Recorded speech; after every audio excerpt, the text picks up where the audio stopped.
Two quick announcements at the top before we go to your questions. They're both scheduling announcements, actually. The first is, at 3 p.m. today, the President will host a swearing-in ceremony for the new Director of the United States Secret Service, Julia Pearson.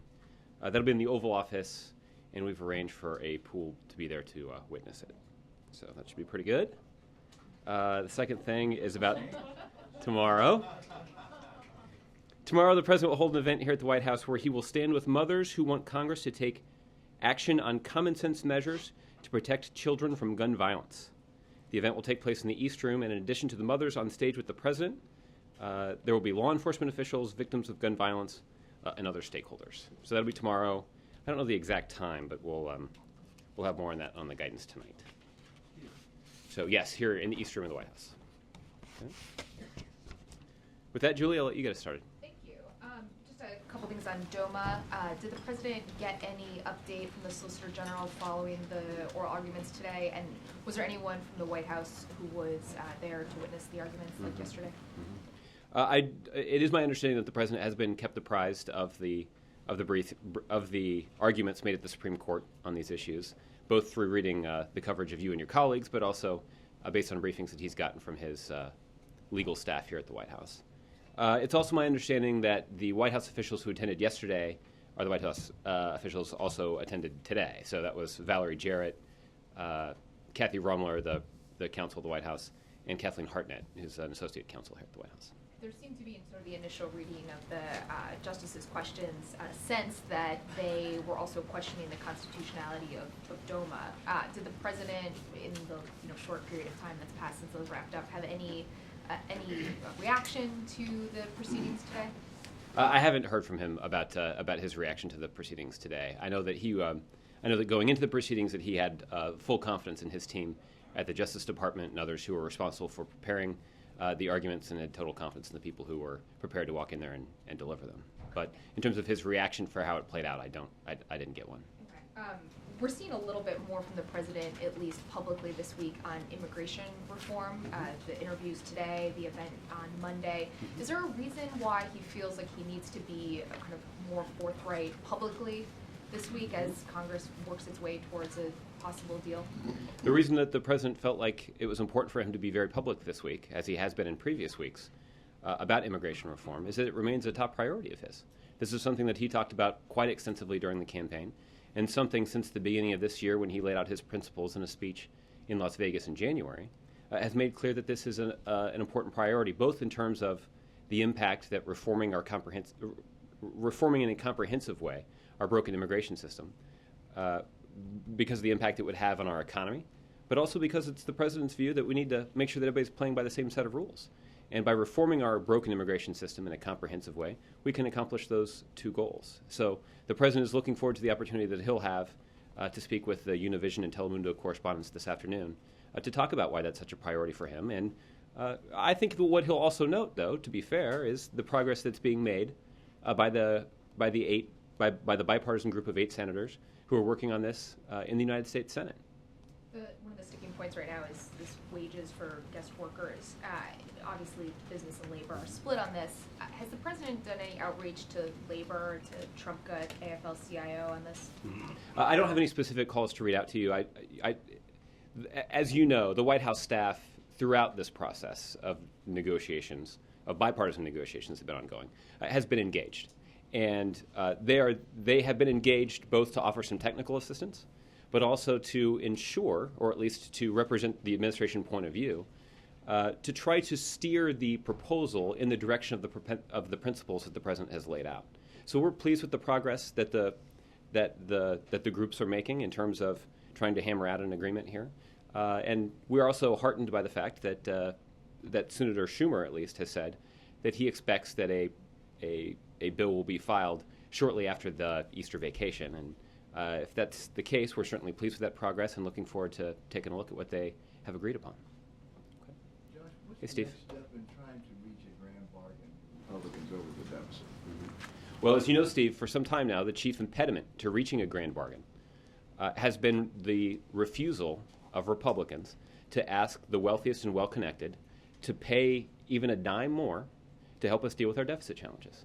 I'm sad to report that even months later, that continues to be the case, that we are seeing a group of Republicans in the Congress who are refusing to compromise on this.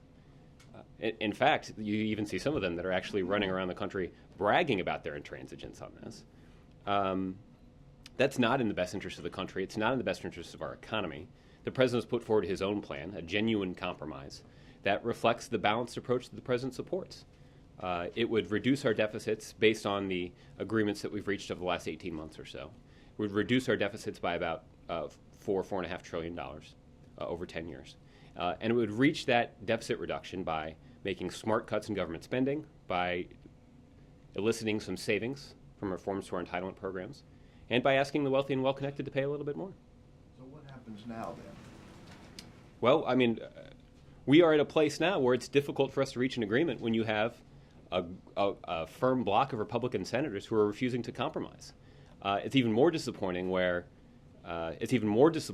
that the natural compromise that should exist in terms of additional cuts in government spending, some reforms to entitlement programs, both of those are two items that Republicans have long said that they have sought, and asking the wealthiest and well-connected to pay a little bit more. By pursuing that balanced approach, we can reach some significant deficit reduction in a way that's good for the economy. But as long as Republicans are saying we are not going to ask the wealthiest and well-connected to pay a single dime to reduce our deficit, then it is hard to imagine that we're going to reach a compromise. So basically the process is stalemated then. Well, the process is currently being blocked by Republicans who refuse to even consider asking the wealthiest and well-connected to pay more. So any more meetings planned or any talks about this? Nothing that I have to read out to you right now. The president has, since December, has had on the table an updated compromise plan, one that he originally presented to Speaker Boehner in mid-December. That the details of that offer are posted on the White House website. They remain on the table. So if there happens to be a critical mass of Republicans in Congress who take a look at that proposal and say, you know what, we actually would like to reach an agreement that would do something significant about our deficit, that would make some strategic cuts to government programs where we can, that would reform entitlements in a way that would protect those programs for the future, but also enjoy some savings that we could pay toward reducing the deficit, and ask the wealthy and well-connected to pay a little bit more, then that would be the outline of a compromise. What we need to see is Republicans who are willing to demonstrate some political courage to do that. And quickly on another subject, North Dakota has signed into law banning most abortions. Mm-hmm. Is this something you're taking a look at on whether it is constitutional? Well, this is it's a state matter, and so I don't have a specific comment on it. I know that the expectation is, just from reading the reports, I know the expectation is that there are a number of legal challenges that are likely to be pursued. And I know that many people who know a whole lot more about the law than I do are skeptical that these types of laws will stand up to legal scrutiny like that. But that's not a decision for us to make. The president's view on this is pretty clear. He certainly is opposed to measures like that. He believes in protecting a woman's right to choose. But in terms of if there is a legal process forthcoming, that's something that will wind its way through the process, and not something that will at least initially be involved in. So, Jim? Back on immigration, if we could, Senator McCain in his home state said yesterday that he told some of his constituents that I don't know if we can achieve agreement or not. We're working hard, but I can't guarantee anything. Mm-hmm. Is the White House concerned, and is in fact this push that happened on Monday and then again the interviews today, are those linked in any way in a concern that this is stalled at this point? No, in fact, we're actually encouraged by the progress that's being made by the bipartisan group of senators who have been working on this for a number of months now. Senator Schumer said just on Sunday that he was optimistic that they'd be able to file a piece of legislation when they got back from the Easter recess. I know that Senator McCain and his Arizona colleague, Senator Flake, are hosting a couple of their Democratic colleagues, Senator Bennett and Senator Schumer, in Arizona today. Again, to take a look at the border, to take a look at the important investments and commitments that have been made by this administration to securing the border. And we are hopeful that as they work their way through this process, that we'll have a bipartisan agreement that reflects many of the principles that the president himself has laid out. We'll reserve judgment on the product of those discussions until it's produced. But at this time, we remain encouraged by the progress that they're making. So Sunday's statement by Senator Schumer would trump yesterday's statement by Senator McCain that he, in fact, can't guarantee they will have a bill, and that he is, in fact, couldn't guarantee anything and is discouraged. I haven't seen the exact comments from Senator McCain. If he's suggesting that he's not going to make any guarantees about what happens in Congress 2 weeks from now, I would actually suggest that he's he's being pretty judicious, because I think it is difficult to predict what exactly happens in Congress. But I think that the vast majority of indications are that this bipartisan group has made a lot of progress. That's progress that the White House has been involved in. As I mentioned earlier, the White House has offered some technical assistance to them as they've been working through drafts of legislation. And I know that there are others who are involved in those talks who are interested in ensuring, or at least trying to steer that group in the direction of the principles that the president has laid out. And by all indications, they've made some important progress. I'm not up here offering any guarantees either, but what I am encouraged by, and what the White House is encouraged by, are the indications that they're making some progress, and we'll be prepared in a couple of weeks to file a piece of legislation, or around the deadline that they set for themselves a few months ago. So finally, just to be clear here, so the president hasn't changed his mind about stepping back, letting Congress work this out, and not inserting himself as he did on Monday, and as he is a little bit today with the Spanish language media. That is not reasserting himself into the process at this point? Well, I'll let you guys sort of evaluate whether or not the president is asserting himself or inserting himself into the process.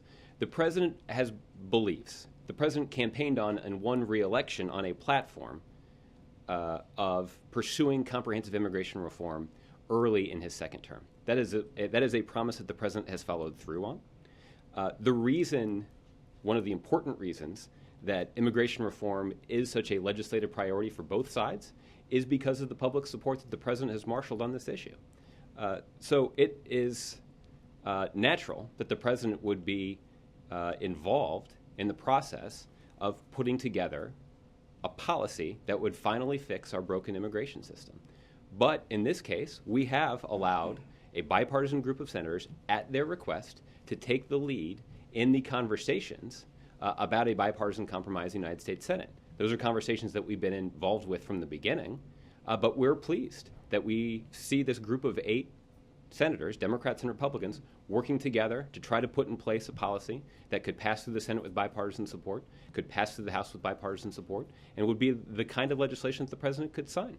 That's the way that the system's supposed to work. Major? I just want to talk to you about North Korea for a minute, and I took seriously what Jay said in the prepared statement, but what I'm trying to get at is if there is any conversation that's reached the president, or if he's aligned or put together working groups that view what's happened in North Korea the last 3 or 4 weeks as materially different from the kind of rhetoric and provocations and actions that this government has seen before, because there are a number of people who are familiar with this issue who do feel increasingly that there is a material difference and that the risks are greater and that there is something afoot here that is different and possibly more threatening to South Korea and U.S. interests throughout the region than we have seen before. I want to ask you if you can tell us anything about whether the administration believes that's true, if it feels it is materially different, and is doing anything in response to that conclusion. Mm-hmm. Well, the thing that we have, it's difficult to offer you a specific assessment from here. But I can tell you that the White House and this administration, and certainly through the Department of Defense and other agencies and leaders in this government who are responsible for the safety and security of not just the United States of America, but also our allies, have been engaged with our international partners to try to deal with this challenge. I mean, what we've seen from the North Koreans is more bellicose rhetoric and threats that only follow a pattern designed to raise tensions and intimidate others. The North Koreans are not going to achieve anything through these threats and provocations, and they're only going to further isolate the North Koreans and undermine international efforts to bring peace and stability to Northeast Asia. We remain committed to ensuring that the security of the South Koreans, our allies, are protected, and we have the capability that we need to ensure that the United States and our assets are protected. The Treasury Secretary was over in China, was the first significant leader to see the new Chinese president. obviously has very good relationships with the president. I'm wondering if there were any conversations or any reports back to the president from the Treasury Secretary, because I have to believe in these conversations, North Korea did come up as a general topic. I'm not familiar with the details of the discussions between Secretary Liu and President Xi, so I'd refer you to the Treasury Department for that. Right, and can you tell us if there is any different posturing here in the building on a daily basis or even a weekly basis about North Korea? What do you mean by posturing? Briefings to the president. Is anything being lifted up to a higher level of scrutiny, analysis, and presentation of that analysis to the president? Well, I can tell you that this is something that is being... Is there a higher level of urgency or curiosity or interest now than there was, say, 2 months ago? Well, I think that there's always been a pretty vigilant posture when it comes to North Korea, in terms of monitoring their statements, in terms of monitoring their capabilities, and making sure that we have the resources that we need to protect our interests and our allies. We remain engaged with our international partners in the region who also have a stake in resolving this peacefully. It's hard for me to compare that to previous instances like this, but I can tell you that that this is something that we have been vigilant about for quite some time now. But not more so now than throughout the entire Well, I would administration. say at least as vigilant as we have been previously.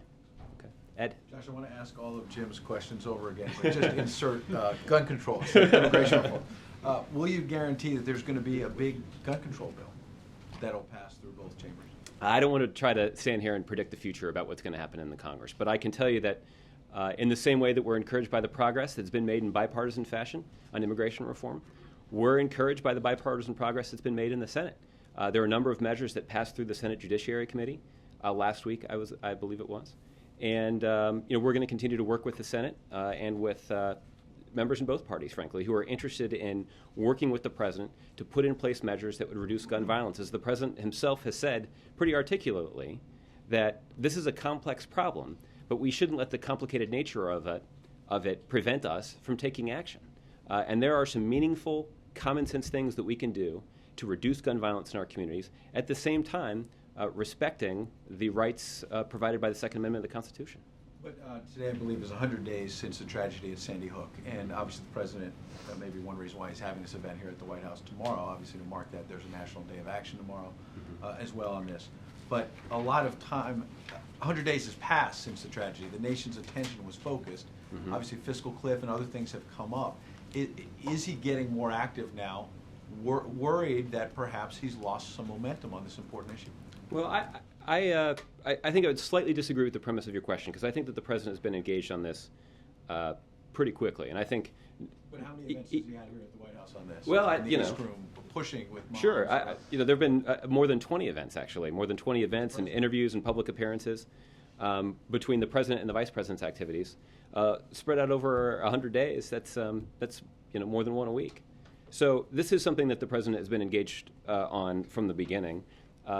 Putting somebody like the vice president in charge of this is significant. This is somebody that has a long history of these issues, from being the chairman of the Judiciary Committee and intimately involved in the passage of the first crime bill that included an assault weapons ban. But the 2 days after the tragedy in Newtown, the president spoke pretty eloquently about steps that Congress should take. 3 days later, he stood at this podium in this room, where he asked the vice president to take the lead here, at least initially, in coming up with some ideas. But even in those remarks, he talked about and challenged Congress to pass legislation on banning military-style assault weapons, banning high-capacity magazines, and closing loopholes in the background check system. That's something that the president said and called on Congress to act on December 19th. And since that time, the president has spoken repeatedly about this, from weekly addresses. The president had a very eloquent challenge in the State of the Union, where he asked Congress to vote on specific measures that would actually have a tangible impact on reducing gun violence. He has done all that, and yet his own Senate Majority Leader, fellow Democrat Harry Reid, would not include the assault weapons ban in the package of reforms that's coming up. There's talk about a separate vote on it as an amendment.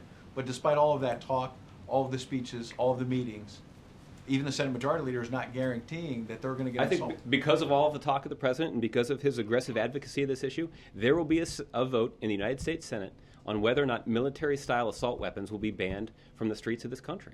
I think that represents progress. Now, does it mean I can't stand here and guarantee that it's going to pass, But it is a question that 100 senators are going to ask themselves when they wake up in the morning and look themselves in the mirror about whether or not they are going to, about which side they're going to be on when it comes to voting on a ban on military-style assault weapons. And the president will certainly continue to advocate for senators to support that ban. Okay. Peter?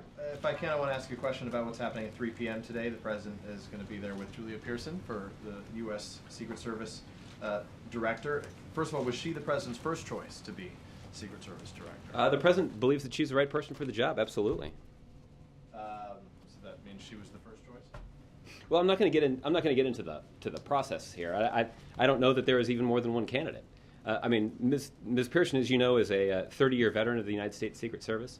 She's somebody who's held a variety of leadership roles at the Secret Service, from some protective activities to cybercrime, and most recently as the chief of staff of the organization. So this is somebody that has a strong record of leadership at the organization, and she embodies the kind of character and leadership that the president would like to see at the top of that organization. Obviously, that organization faces unique challenges right now. The Washington Post reported some information that I just want to get your thoughts on. They spoke to a series of agents that were interviewed in the last couple of weeks that said that Pearson was a, quote, weak candidate among rank-and-file agents because she had spent relatively little time supervising or working high-priority protective details, spending most of her career in administrative jobs. Is that a concern for the president to have somebody who has more time in the field than behind the desk? No, I think the president believes that Julia Pearson has exactly the kind of experience that we want. We want the person who's going to lead that agency to have. I guess the other thing I would point you to is that I know that the outgoing director, Mark Sullivan, who I know has a lot of respect across the agency, is somebody who is strongly supportive of her candidacy and said that she was exactly the right person for the job. So it's not just the president who believes that she's the right person for the job, it's the outgoing director of the Secret Service who believes that she has exactly the experience and skills necessary to lead that agency. This one, given the fact that the White House came under a lot of scrutiny in recent weeks or months about what the cabinet looked like and what some of the top leaders of this administration looked like, and that there weren't enough women at the time. Now we can say that the head of the DEA, the head of the U.S. Marshal's Office, and now the head of the Secret Service will all be women. Does this represent something significant that America should be taking note of, that the administration would want to declare with yet another female head? Well, I guess what I would say is that this person got the job because of her 30 years of experience and because of the leadership skills that she's shown throughout her career at the United States Secret Service. The fact that she's the first woman to lead this agency is notable, and I think it's important, but it's not the reason she was chosen for the job. She's chosen for the job because she is the right person at the right time to lead this agency that has a critical law enforcement function, not just in terms of protecting the president and his family, but also in terms of safeguarding the financial system and other large public events that come under the jurisdiction of the Secret Service. So she's got a big job, but she's the right person to get it done right. And then digressing on one other topic, and I'll tee it up for the next person if they like, but why, if the spending cuts are locked into place with the CR, why didn't the president just veto the CR? Why wasn't this something worth fighting for to continue his effort? Well, the president does believe that eliminating the sequester is something that's worth fighting for. The president said that this is bad policy from the beginning. Republicans said it was bad policy from the beginning, at least many of them did. After it passed, though, we unfortunately saw a lot of Tea Party Republicans say that this was a political victory. I know another one of them called it a home run. So that's unfortunate. What the president also believes, though, is we can't have a situation where Washington careens from one fiscal crisis to another. That has a terrible impact on our economy. And the truth is, what we've seen is that we've actually seen that our economy is starting to actually get some traction in the recovery from the worst recession since the Great Depression. But we're starting to make some progress, whether you look at jobs numbers or consumer confidence.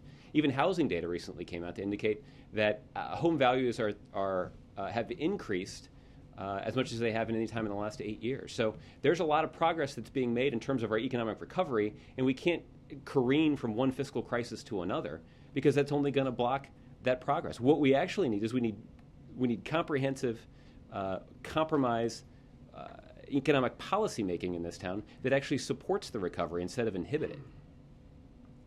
Okay, Brianna. A report by the Society of Actuaries says that insurers will have to pay on average 32% more for claims on insurance policies, individual insurance policies that they purchase because of Obamacare. and that's likely to be passed on to consumers. It says that there will be a dip some places, but some states are going to see really big increases, like 62% in California, 80% in Ohio and Wisconsin. What do you think about those numbers? Well, I think that you're citing a study that I believe was conducted by a health insurance company that's critical of the Affordable Care Act. So that part I'm not particularly surprised about. The reason that the Affordable Care Act was put in place was to ensure that we were expanding access to health care for every American, but also because we wanted to actually protect consumers who were repeatedly victimized by insurance companies. So it's not particularly surprising to me that an insurance company would conduct a study that was critical of a piece of legislation that was promising to hold them accountable for their actions. But can you talk about some of the numbers? I know that there's some contention with the way that they've sort of what they've factored in and what they haven't factored in. What do you think about that? Well, I know that you should check with the Department of Health and Human Services, who may have some more detailed information on this. I know that there are some assumptions on there that are spurious at best. But there are a number of things about the Affordable Care Act that, at this point, are inarguable, at this point, if you will. The Affordable Care Act has already saved consumers an estimated $2.1 billion on their health insurance premiums that probably otherwise, were it not for the Affordable Care Act, would be an additional $2 billion that were paid into the pockets of insurance companies like the one that funded this study. Once the law takes full effect, it will have the benefit of increasing competition, driving down costs, and result in average premiums that are lower today, that will be lower in the future than they are today for the same benefits that are being provided. And that's an analysis conducted by the Nonpartisan Congressional Budget Office. Can I ask you about some comments yesterday made reportedly by your Health and Human Services Secretary saying that there will be an increase in premium costs for some Americans as a result of Obamacare? Do you agree with that? Mm-hmm.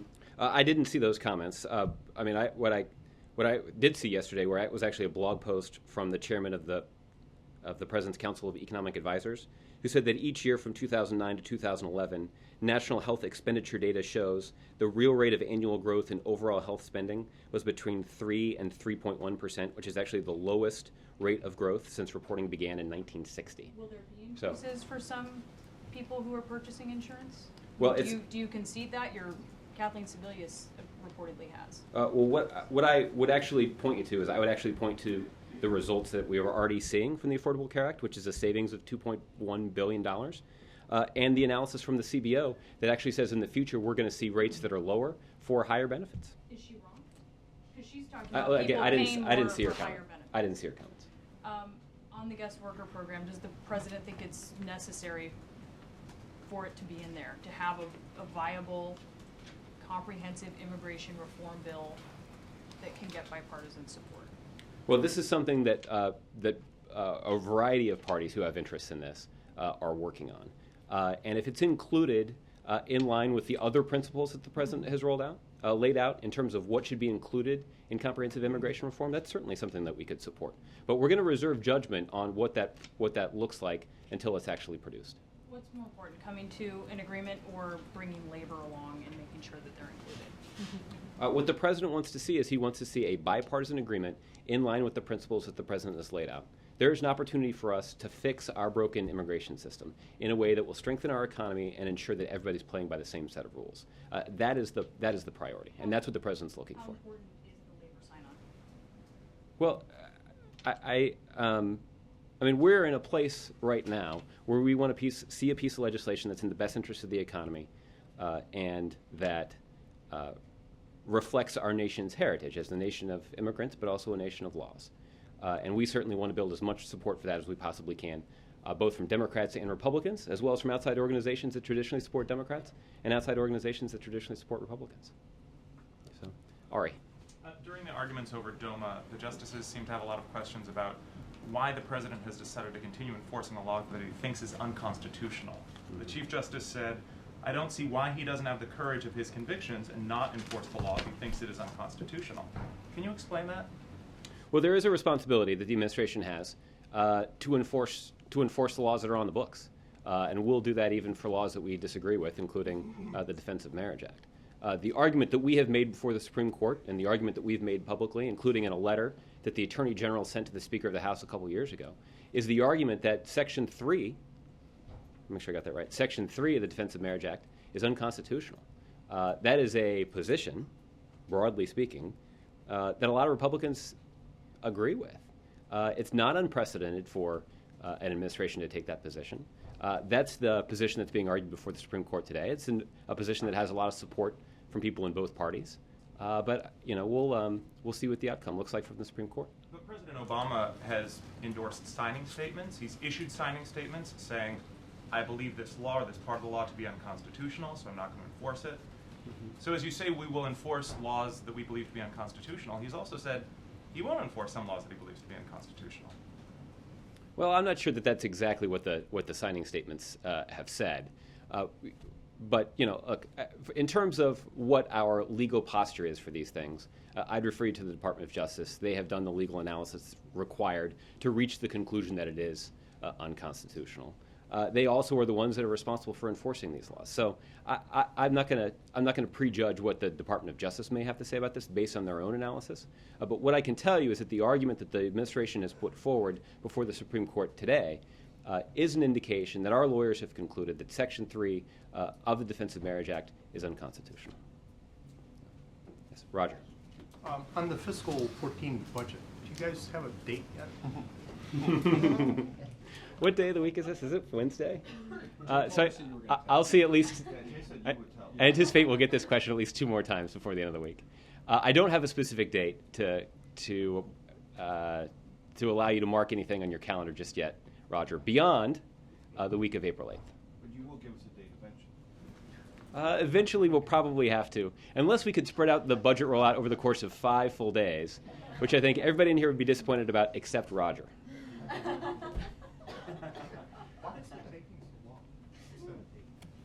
Well, I didn't say we hadn't set a date. I just said I wasn't going to tell you what date it is. But it'll be the week. It'll be the week of April 8th. What's that about? It'll be the week of April 8th. What's the big secret? What's the Well, because we're gonna have a planning process, and we're working through it. All right. So it'll be April 8th. Let me sort The week of April 8th.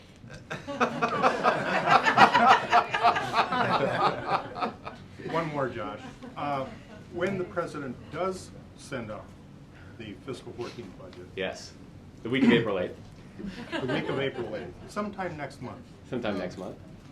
the Pentagon is going to be asking for $8.4 billion to continue development and purchase of the F-35 fighter.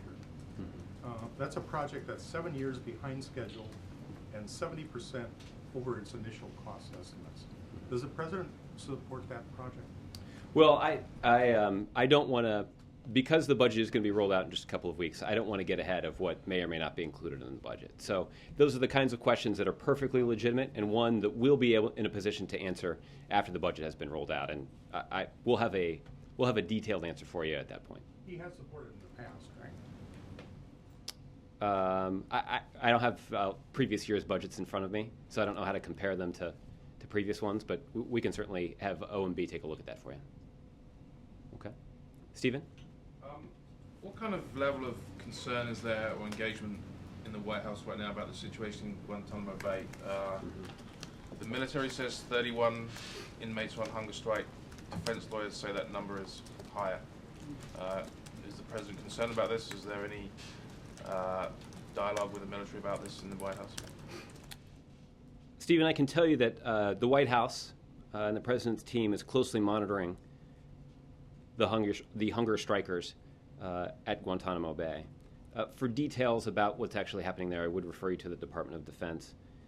But I can tell you that the administration remains committed to closing the detention facility at Guantanamo Bay. Progress has been made under this and the previous administration.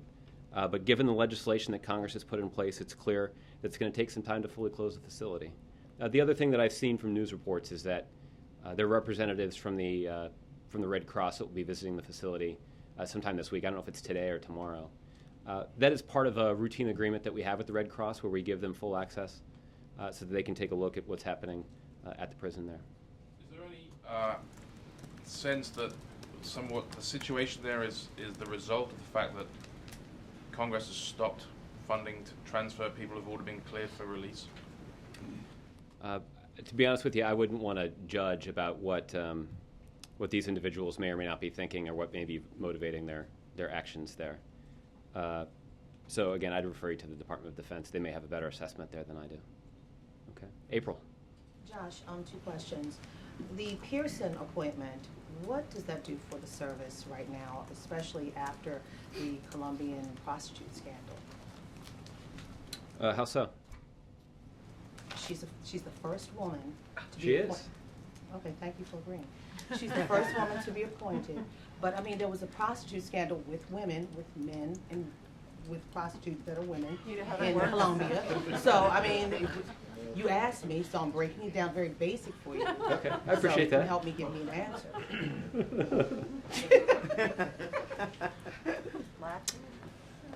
Well, April, what I can tell you is that Director Sullivan, in the immediate aftermath of the events that you were so colorfully described, took immediate steps to ensure that the safety of the president had not been affected. The allegations of misconduct were investigated, and swift action was taken against those Secret Service personnel who'd engaged in that misconduct. So, and I know that there were several members of the Secret Service who, as a result of this misconduct, either left the Secret Service or lost their job. So it's pretty clear that that Director Sullivan, in the immediate aftermath of this event, took swift action, both in terms of investigating what had happened, ensuring that the president's safety was never jeopardized, and ensuring that new protocols were put in place to reduce the likelihood that something like this would ever happen again. Now, it's also relevant, it seems to me, that the new director has some leadership experience at the agency. She also has some experience in human resources and training, and would be able to, as she leads the agency, to ensure that the protocols that Director Sullivan has put in place are continued and, if necessary, strengthened. Were you trying to send a message with this appointment of a female who has strong leadership in the light of all of this and other allegations? Well, I think the president was pretty direct in the paper statement that we distributed from him yesterday about why she was chosen for the job. And certainly her leadership skills and her character and her 30 years of experience at the United States Secret Service are the reasons why she was chosen. Now I'm going to ask you another question. I hope you have it on paper as well. Tomorrow, the president meets with African leaders. Mm-hmm. Could you give us a readout as to why this meeting, why now? Mm-hmm. You're asking a very good question, but I'm not prepared to answer it right now. But if you want to touch base later this afternoon, maybe you and I can record an interview where we can make sure that your listeners are aware of just what the president's up to tomorrow. Okay. Thanks, Josh. Sounds good. Zach? Thanks, Josh. A question related to the Affordable Care Act, which you mentioned earlier. First of all, the reduction in health spending you mentioned earlier, is it the White House's position that that's the result of the Affordable Care Act or the administration's policies? And then a second question is, the administration requested more funding for ACA implementation. The CR didn't get it, of course. Are you concerned that the program is underfunded and it's going to make it difficult to roll out in full form in about 7 months? Well, in terms of the impact that the Affordable Care Act has had on healthcare costs, I think I'd actually refer you to the Congressional Budget Office, that they've actually noted that based on their nonpartisan independent analysis, that once the Affordable Care Act takes effect, it will increase competition, drive down costs, and result in average premiums being lower than they are today for the exact same benefits. So I think that is a pretty clear assessment from a nonpartisan group, as opposed to a study that was funded by the health insurance industry. But a pretty clear assessment from a nonpartisan group about what impact the Affordable Care Act is going to have on the budgets of families all across the country. Just to clarify, the slowdown you cited earlier from the White House Post, is that the result of Affordable Care Act? I guess I'm not quite sure what you're I referring to. think earlier you said there had been a slowdown in health spending from 2009 to 2011 in response to Brianna's question. Oh, yes. And I was wondering, are you saying that's the result of the administration's policies, or is that a separate issue? Well, this was an analysis that was conducted by the CEA, so we can maybe get you some more details on that analysis if you'd like. But I do think that it is probably not a coincidence that after the Affordable Care Act was passed, that we've seen growth rates slow to the lowest levels on record. And the second question was, Yes. ACA underfunded, and is that going to make more difficult the implementation of the program? I have not been told. I do not anticipate at all any delay in the successful implementation of the Affordable Care Act. There are some deadlines coming up later this year, and the expectation is that we'll have these marketplaces set up and ready to roll and begin covering people by January 1st. So there are some important deadlines to be met, and I have no reason to believe that those deadlines won't be met. Just to follow up Okay. quickly. Do you have anything Mike? Do you have anything on the TennCare decision? The governor in Tennessee has decided that rather than actually expanding Medicare as is allowed under the Affordable Care Act, he's going to take the money and use it to help people purchase insurance on their own. However, in order to do that, he obviously needs permission from the administration, which he doesn't have yet. Have you folks taken a look at that? Are you leaning towards that, or against, or anything you can? I saw that news right before I came out here. The Department of Health and Human Services is responsible for working with states as they implement the Affordable Care Act. So I direct your question to Health and Human Services, and they may be able to give you a clearer sense of whether or not they'll be able to find a workable solution with the state of Tennessee. Just very quickly, on the budget, I just got an email here from the Speaker's office. It's 12 days until you release your budget. Did you tell them when you're releasing your budget? Maybe we have a mole. No, we have not told them when we're going to release the budget, but they've been paying attention to the briefings and know that it's the week of April 8th. So, Alexis? Back to immigration for a second. You brought up Senator McCain and Senator Flake's and Bennett's and Schumer's visit to the border. I just want to clarify, your impression is that what they're trying to do there is to showcase the achievements of the Obama administration on border security? I don't want to speak for them. I'm not sure what they're planning to showcase. What I was actually observing is what I think they'll see when they get to the border. What they'll see is the results of the significant investment and commitment that this administration has made to securing the border. So there are 22,000 personnel on the border. There are, I'm just going to look for, these are some good statistics about what they might see while they're there.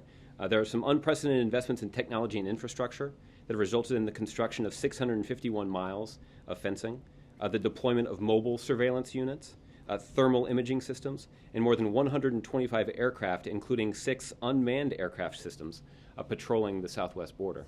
And this is all part of why the border is now more secure than it ever has been. Can you give us any information about who from the administration is helping guide them through the Arizona border to give them the field trip? That's a good question. I assume that it's Border Patrol personnel who will be helping to guide the tour, but in terms of who exactly it is.